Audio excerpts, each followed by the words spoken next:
ବିଶ୍ୱରେ ବଢୁଛି କର୍କଟ ରୋଗର କାୟା। ଭାରତରେ ବି ଦ୍ରୁତ ଗତିରେ ବଢୁଛି କ୍ୟାନ୍ସର ରୋଗୀଙ୍କ ସଂଖ୍ୟା। 2021ରେ ଦେଶରେ ପ୍ରାୟ 14 ଲକ୍ଷ ନୂଆ କ୍ୟାନ୍ସର ରୋଗୀ ଚିହ୍ନଟ ହୋଇଥିଲେ। 2022ରେ ଏହି ସଂଖ୍ୟା 15 ଲକ୍ଷକୁ ବଢ଼ିଥିଲା। କ୍ୟାନ୍ସରରେ 2022ରେ ପ୍ରାଣ ହରାଇଥିଲେ ପ୍ରାୟ 8 ଲକ୍ଷ ରୋଗୀ।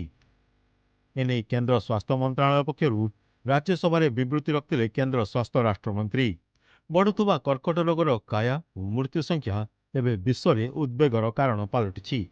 ଜୀବନଶୈଳୀରେ ଅସ୍ୱାଭାବିକତା, ଲୋକଙ୍କ ମଧ୍ୟରେ ତମାଖୁ ଓ ମଦ୍ୟପାନ ବୃଦ୍ଧି, ପ୍ରୋସେସ୍ଡ ଫୁଡ୍ ସେବନ ଦ୍ୱାରା ଖାଦ୍ୟରେ ପୋଷକ ତତ୍ତ୍ୱର ଅଭାବ ଆଦି କ୍ୟାନ୍ସର ରୋଗ ବୃଦ୍ଧିର କାରଣ ବୋଲି କର୍କଟ ରୋଗ ବିଶେଷଜ୍ଞମାନେ ମତ ଦେଇଛନ୍ତି। ସେହିପରି କ୍ୟାନ୍ସରରେ ଆକ୍ରାନ୍ତ ହେଲା ପରେ ମଧ୍ୟ ବିଳମ୍ବରେ ରୋଗ ଚିହ୍ନଟ ଜଟିଳ ପରିସ୍ଥିତି ସୃଷ୍ଟି କରୁଛି। जैसे हवा का पोल्यूशन, पानी का प्रदूषण और खाने पीने में जो आर्टिफिशियल चीजें हम खाते हैं, लाइफस्टाइल जो है, ये हम लोगों का जो चेंज हो गया है, इसकी वजह से भी कैंसर का जो नंबर है वो बढ़ सकता है। क्योंकि जो आदमी का नेचुरल, आदमी औरत का नेचुरल खाने पीने का, रहने का, हवा लेने का ये है, ये बदली हो जाने से, प्रदूषण आने से ये चीज कैंसर बढ़ जाती है। अनफॉर्चुनेटली इन आवर कंट्री, मतलब हम लोगों के देश में किसी भी वजह से हो, वो पेशेंट के गरीबी की वजह से हो सकता है, पेशेंट मतलब हॉस्पिटल से दूर रहता है, कुछ भी वजह से हो, most of the cases cancer detection होता है एडवांस स्टेज में। उससे पेशेंट्स को तो मतलब जरूर आज ये होगा। ବର୍ଷ ବର୍ଷ ଧରି କ୍ୟାନ୍ସର ସହ ଲଢୁଛି ଚିକିତ୍ସା ବିଜ୍ଞାନ। କେବଳ ଅସାଧ୍ୟ ରୋଗ ପାଇଁ ଟୀକା ଉଦ୍ଭାବନ କରିଥିବା ଦାବି କରିଛି ରୁଷ।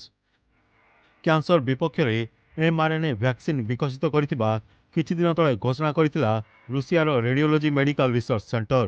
2025 ଅର୍ଥାତ୍ ଚଳିତ ବର୍ଷ ଏହି ଟୀକା ଉପଲବ୍ଧ ହେବ ଏବଂ ରୋଗୀଙ୍କୁ ମାଗଣା ଦିଆଯିବ ବୋଲି ସେଣ୍ଟର ପକ୍ଷରୁ ଘୋଷଣା କରାଯାଇଥିଲା।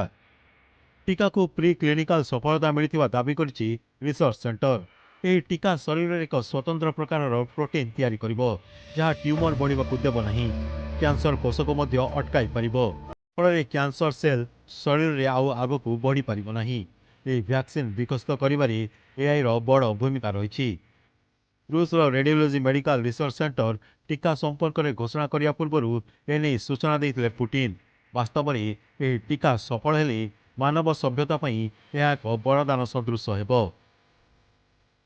ତେବେ କ୍ୟାନ୍ସରକୁ ନେଇ ଲୋକଙ୍କ ମଧ୍ୟରେ ବିଭିନ୍ନ ଭ୍ରାନ୍ତ ଧାରଣା ରହିଛି। ସଠିକ୍ ସମୟରେ ଏହାର ଚିକିତ୍ସା କଲେ ରୋଗୀ ଆରୋଗ୍ୟ ଲାଭ କରେ, କିନ୍ତୁ ଆରୋଗ୍ୟ ହେଲା ପରେ ମଧ୍ୟ କେତେଦିନ ବଞ୍ଚି ରହିବ ସେହି ଚିନ୍ତାରେ ରୋଗୀ ମାନସିକ ଭାବେ ଅସୁସ୍ଥ ହୋଇପଡ଼େ, ଯାହାର ନକାରାତ୍ମକ ପ୍ରଭାବ ପଡ଼ିଥାଏ।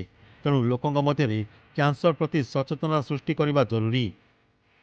ଏହାକୁ ଦୃଷ୍ଟିରେ ରଖି ପ୍ରତିବର୍ଷ ଫେବୃଆରୀ 4 ତାରିଖରେ ବିଶ୍ୱ କର୍କଟ ଦିବସ ପାଳନ କରାଯାଉଛି। Bureau report, Kalinga TV.